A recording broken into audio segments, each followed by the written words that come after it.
As the star nears the end of its red giant phase, the balance between fusion and gravity begins to collapse once more.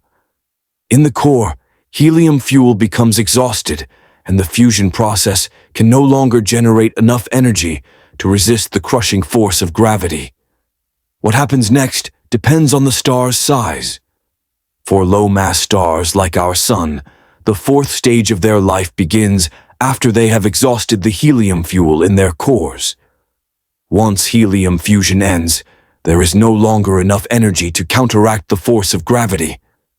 The core, made mostly of carbon and oxygen, begins to contract under its own weight, while the outer layers expand and drift away into space.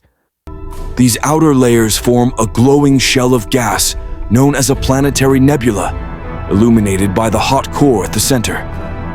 As the nebula spreads outward, the exposed core remains behind, now a white dwarf. This remnant is extremely small and dense, about the size of Earth, but containing nearly the mass of the Sun.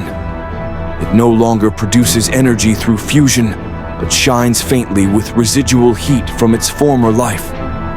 Over billions of years, it slowly cools and fades, eventually becoming a cold, dark object known as a black dwarf.